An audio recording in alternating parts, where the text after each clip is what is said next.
Mortal Kombat 2. This is a spoiler review. I have a spoiler-free review up on soundedbettermyhead.com, so if you want to check that out instead of this or before this or whatever, because you're trying to avoid spoilers, go for it. Other than that, I am going to say 2 out of 5. I flirted with giving it a 2.5. I don't think it was a bad movie. It was just a forgettable movie. Like, just at one point I'm like, okay, I'm watching this, but I'm not invested in anything that's going on. Plot-wise, it should actually work. Like, if I read the plot ahead of time, I'm like, okay, that sounds like a Mortal Kombat movie. That sounds like they took the first game and the second game and kind of bits and pieces, and they put it on screen. Like, characters, places, fighting moves, fatality, all that stuff. Like, that's Mortal Kombat. You guys got it all on screen. But in reality, it just didn't really work. We'll go back to the plot.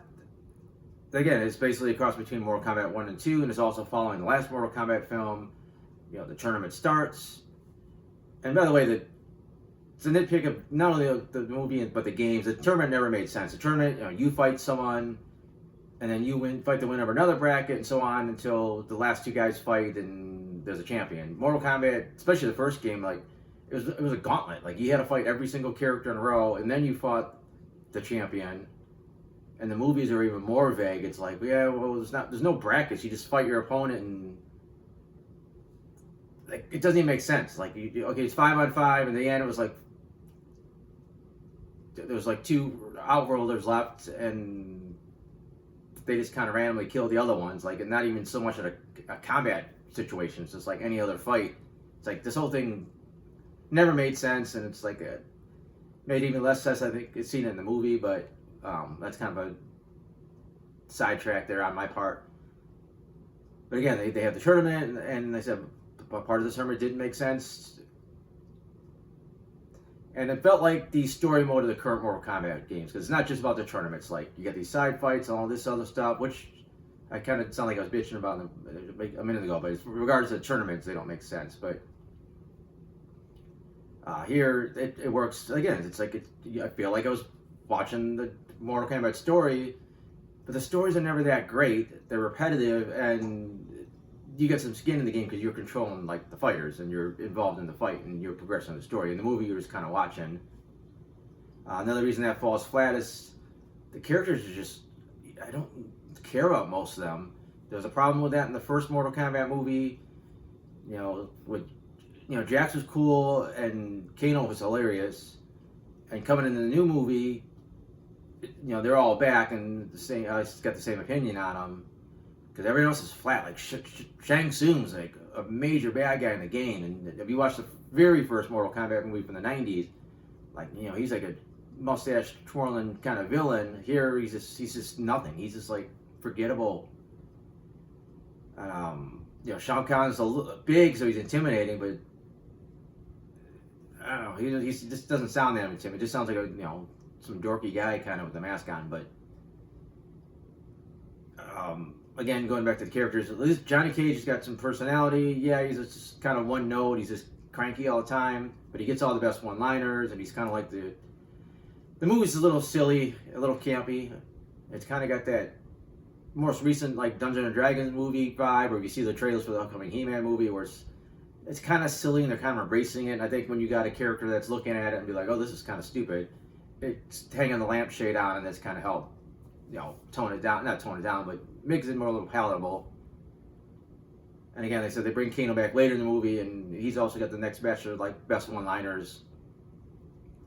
So those two live in the movie up. Otherwise, it's just a bland thing. And then the fight scenes is what you're really coming to see. And again, on paper, they sound great. All the fight scenes, the moves they're doing, the special moves, and all this stuff, the fatality, it sounds awesome, but it just doesn't look that good in live action. If it was like animated, it would look amazing.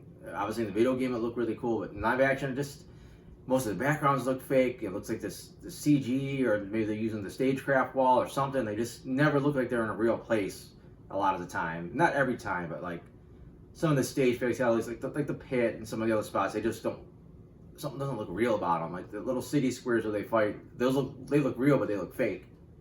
Like not like CGI, but like like a set. Like the special moves, obviously they got to use a lot of CGI, especially like Kung Lao's hat, or like some of the fire. It doesn't never really sells as being real fire. Just like I said, there's points where like you can see that they probably switched to a stunt person. There's one part where Johnny Cage falls off a bunch of different things, and it's obviously like all CGI. Like the backgrounds, the character, everything. It just kind of takes you out of it a little bit.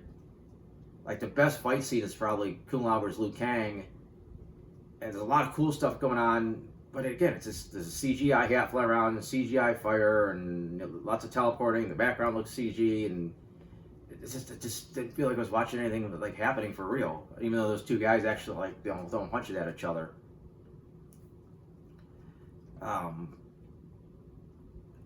They do some. I thought the use of fatalities was well planned out. Like, okay, this fight's gonna have a fatality, this one doesn't. And the fatalities look cool, but again, they just never look totally real. Like, this blood looks CG, and the gore looks CG. It was like I said, they use them in the right place at the right time. It just didn't really land, and that also leads to another huge problem. Death is meaningless in these films, and it gets like that in the games too. Like characters die and come back, and you have that problem in comic books. That's why you gotta watch them like comic book movies, because a character dies and they start bringing people back, and there's no stakes anymore. And the same thing, the Mortal Kombat movies is like, okay, well, it's okay, this person's dead, but we'll bring him back.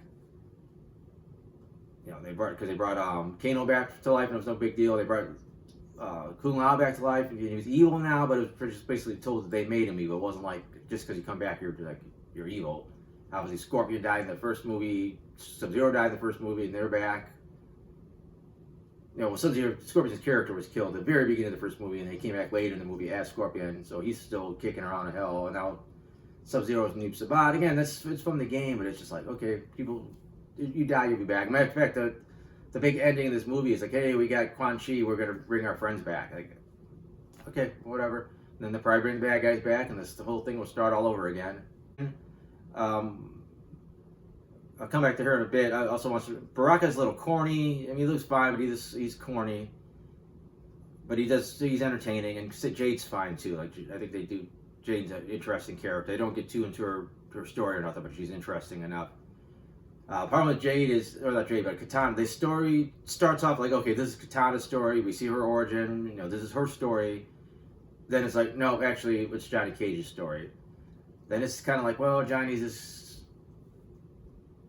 kind of pushed to the background a little bit, and Katana pops up here and there.